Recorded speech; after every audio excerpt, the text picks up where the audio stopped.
1.5 millones de niños menores de 5 años mueren y 443 millones de días escolares se pierden cada año por enfermedades relacionadas al agua y al saneamiento. Por lo tanto, se puede deducir que la falta de acceso al agua potable mata a más niños que el SIDA, que la malaria y que la viruela juntos. Como había mencionado anteriormente, para conocer la conflictividad en torno al recurso del agua en Bolivia, se debe hacer una referencia necesaria a la denominada Guerra del Agua de abril del año 2000. Acontecimiento que marca un hito, el de inicio de la historia contemporánea de nuestro país, y que simboliza la revolución de un pueblo, el pueblo boliviano, en contra de la privatización inconsulta y abusiva de los recursos naturales. El consorcio Aguas del Tunari, integrado por Bechtel y Abengoa, tenía 40 años de sustanciosas ganancias, sin siquiera invertir, dado que las mismas provenían del aporte de los usuarios y del incremento de tarifas. La Guerra del Agua da inicio a un proceso convulso en Bolivia con la convergencia de planteamientos estructurales y hasta históricos. Solo para mencionar los tres fundamentales. Aproximadamente 1.5 millones de niños menores de 5 años mueren y 443 millones de días escolares se pierden cada año por enfermedades relacionadas al agua y al saneamiento. Por lo tanto, se puede deducir que la falta de acceso al agua potable mata a más niños que el SIDA, que la malaria y que la viruela juntos. Como había mencionado anteriormente, para conocer la conflictividad en torno al recurso del agua en Bolivia, se debe hacer una referencia necesaria a la denominada Guerra del Agua de abril del año 2000.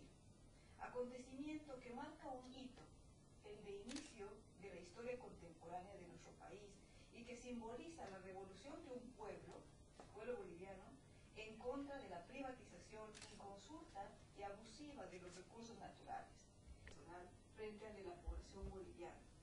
El consorcio Aguas del Tunari, integrado por Bechtel y Abengoa, tenía 40 años de sustanciosas ganancias, sin siquiera invertir, dado que las mismas provenían del aporte de los usuarios y del incremento de tarifas.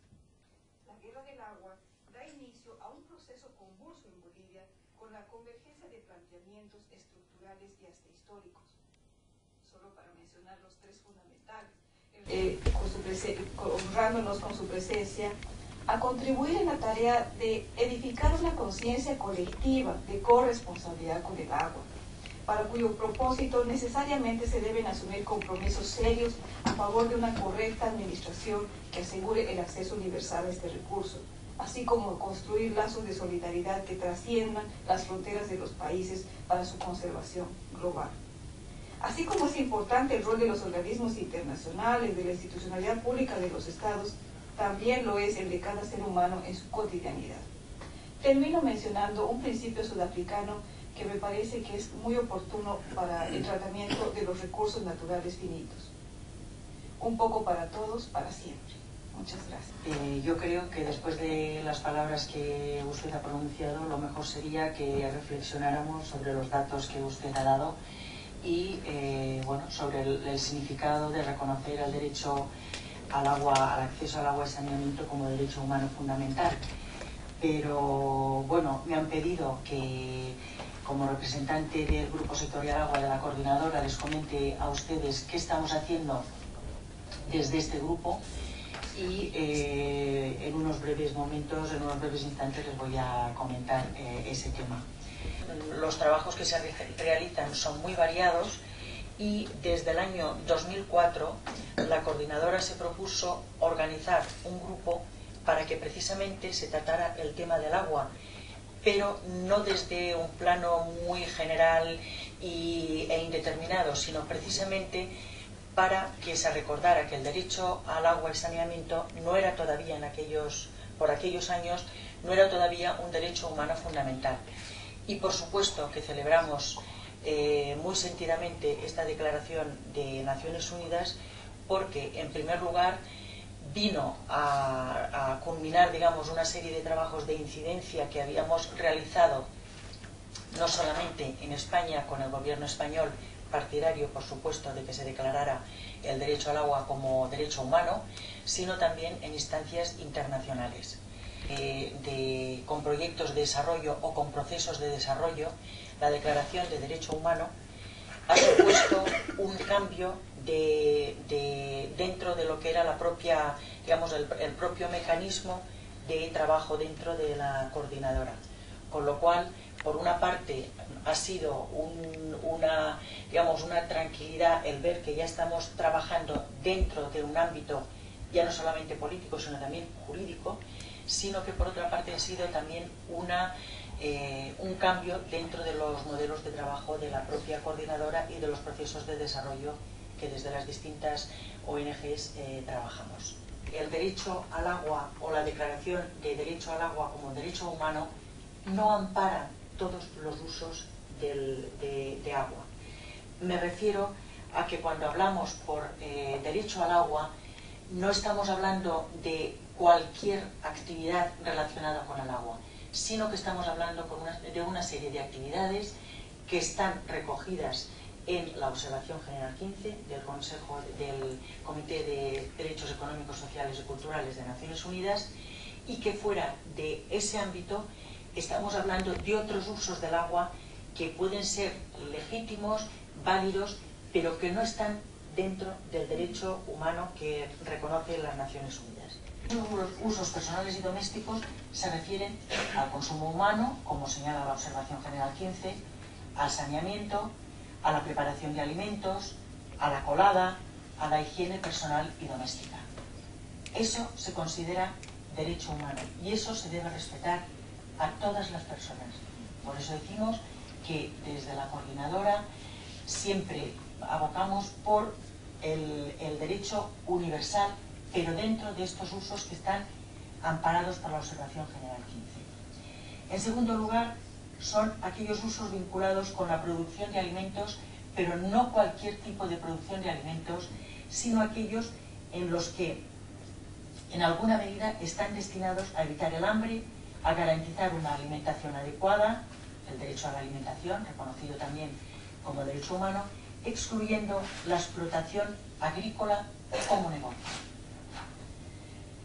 En tercer lugar, están los usos vinculados a garantizar el derecho a la salud. Como ha recordado la señora embajadora, pues las cifras de personas al año que mueren con toda la serie de enfermedades relacionadas con un mal uso o un uso del agua que no esté saneada son absolutamente escalofriantes. Eso por un lado y referente a la Observación General 15. Y como resumen de esos usos, digamos, de agua que están reconocidos como derecho universal, a mí me gusta, y perdónenme que personalice, los tres usos muy sencillos y muy claros que aparecen en la Declaración Europea por una nueva cultura de agua. Y eso fue una declaración que se firmó en Madrid en el año 2005 por más de 100 científicos de diversos países de la Unión Europea, que propone un orden claro de prioridades dentro de ese, digamos, de ese paraguas que entra dentro del derecho humano al agua y saneamiento. Y en primer lugar, el primer nivel de prioridad que se señala es el agua para la vida. Esa agua para la vida es el agua en las funciones básicas de supervivencia, tanto para los seres humanos, importante, como para los demás seres vivos, como también ha señalado la señora embajadora, que implica valores esenciales de vida que deben ser garantizados a todas las personas, a las comunidades, no solamente hoy, sino también para las generaciones futuras. El segundo nivel de prioridad es el agua para las actividades de interés general. Ese nivel de prioridad realmente no es derecho humano, es un derecho que podríamos relacionar más con los derechos de ciudadanía. Nos estamos refiriendo, por ejemplo, a esos derechos ciudadanos, como puede ser, por ejemplo, la canalización de agua, el alcantarillado y demás. Ese es un segundo nivel de prioridad que, si bien es muy legítimo, no está considerado realmente como derecho humano al agua. Ahora, no significa que este segundo nivel de prioridad lo tengamos que poner a un lado, sino todo lo contrario, porque precisamente entronca con lo que comentaba, los derechos de ciudadanía.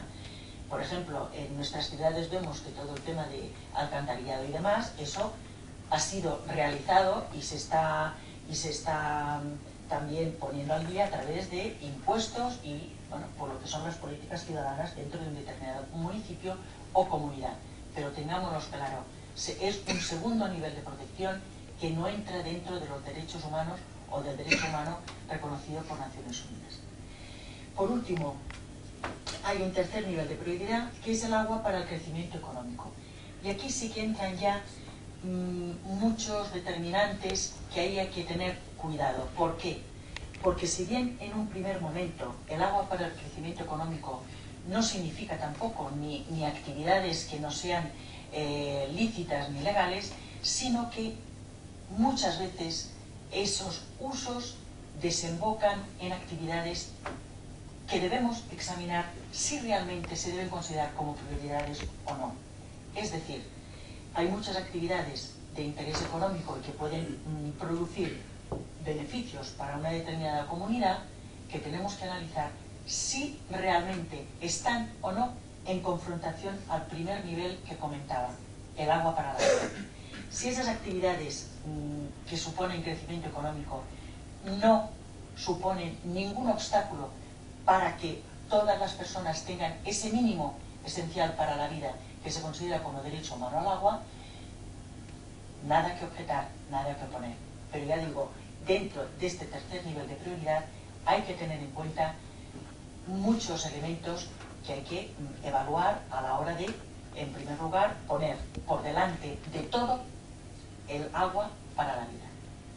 Puesto, como he dicho, un avance fundamental dentro del trabajo de las propias ONGs, y por otra parte también reconocemos que como consecuencia de esa declaración ha habido avances en el reconocimiento tanto dentro de la propia Asamblea como también dentro del Consejo de Derechos Humanos, porque desde la coordinadora celebramos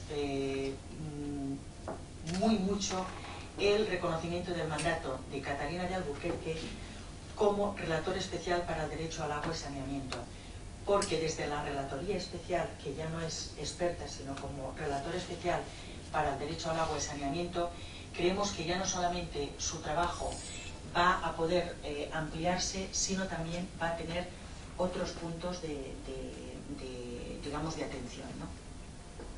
Y por último, ya que la señora embajadora nos ha comentado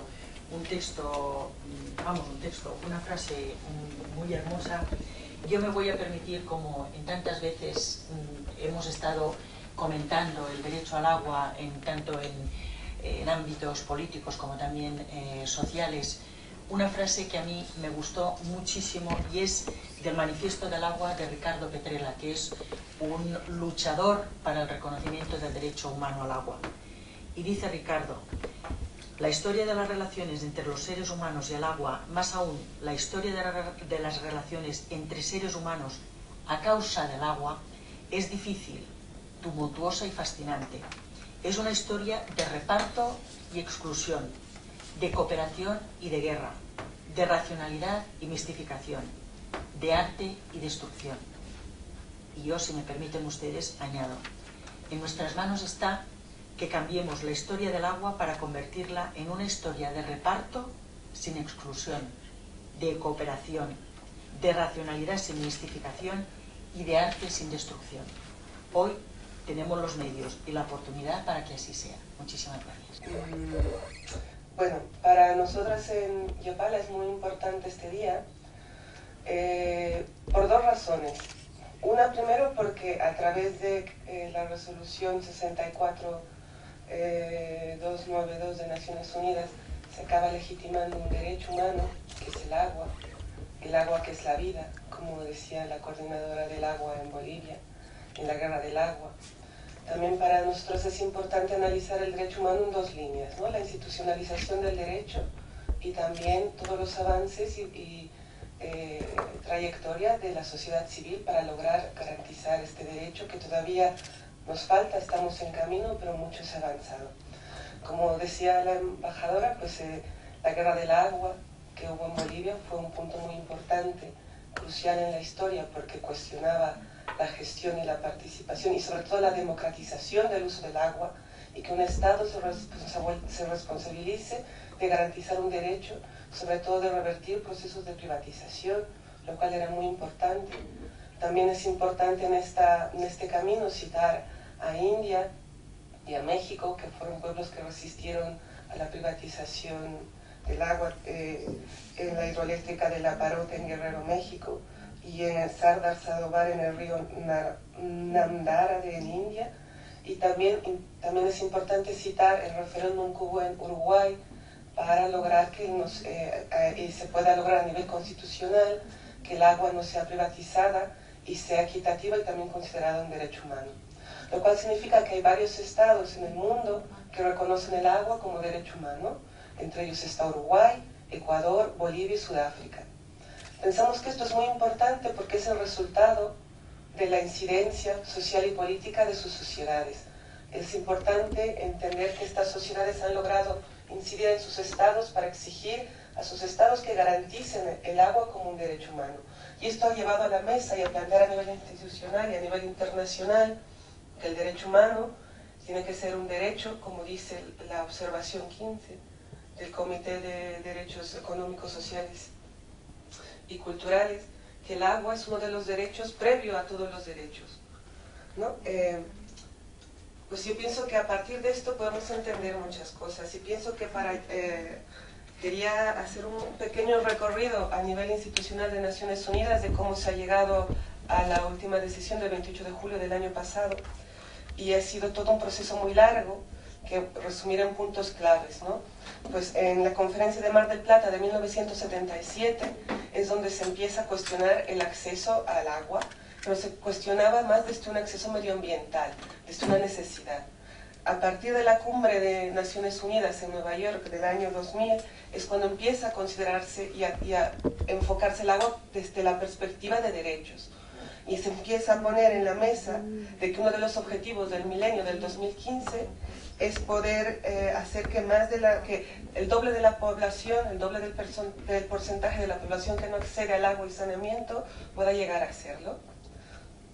A partir de esta observación en Naciones Unidas, la observación general 15 del Comité de Derechos Económicos, Sociales y Culturales que citaba María Teresa, pone en mesa de debate varios puntos que son claves, y son claves para entender el derecho humano al agua, ¿no?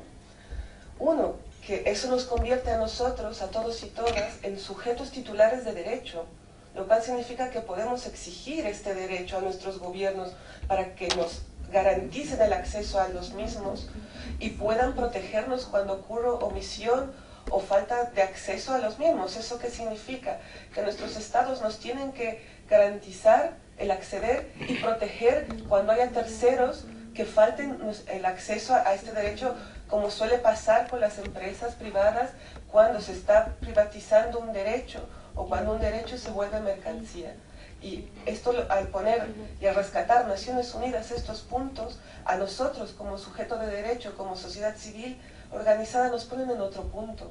Nos ponen en un punto que marca el futuro, que marca la continuidad de todos los procesos que ha tenido Uruguay, que ha tenido India, que ha tenido México, que ha tenido Bolivia. Nos sitúa, y no solo en los países del sur, también aquí el agua es un derecho humano, y también aquí hay que tratar de exigir a nosotros, al ser un derecho, pues así como somos titulares de derecho, también hay instituciones que tienen que garantizar ese derecho.